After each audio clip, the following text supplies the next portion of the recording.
This video is going to be on one of the worst topics in real estate. This is going to be on the mutual release. So not every deal goes as planned, and unfortunately sometimes your deals will fall apart. So when a deal falls apart, whether you are on the listing or the buying side, you will need a mutual release. Typically, the buyer is going to be providing the mutual release to the seller because they weren't able to get their financing or the home inspection didn't work out or whatever the case. Once in a while, the seller will do a mutual release. For example, if an offer is contingent on the seller finding a new property and they were not able to do so. So I am in web forms. Mutual release is form 122. So we are going to edit it.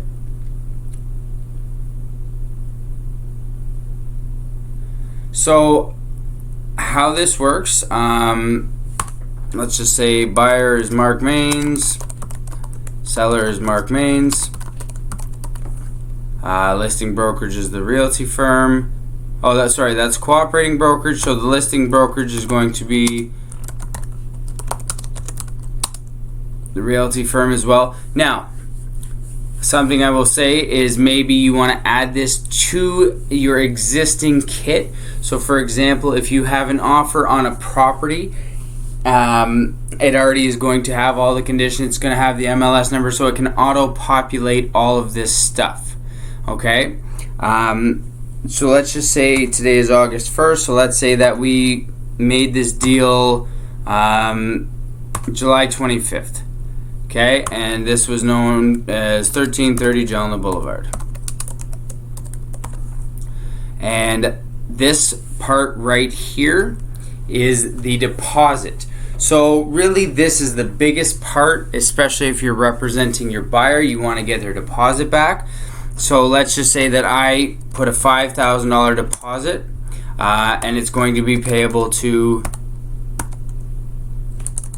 don't even know how to spell my own name. Okay, so it's going to be payable. Now this part, the irrevocable, is the exact same thing as an offer.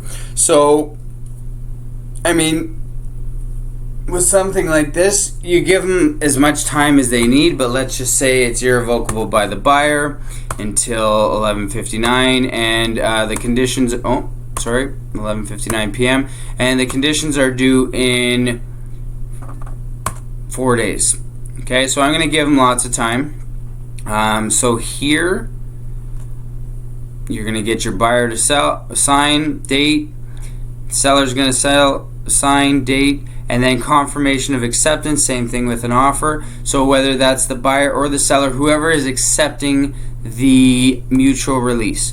The only other thing that you have to note that is slightly different from an offer, you need the broker of record to sign. So whether you are the listing, then you get, if you're the listing agent, you get your broker to sign. If you're the cooperating, if you're the buying brokerage, you still get your broker to sign.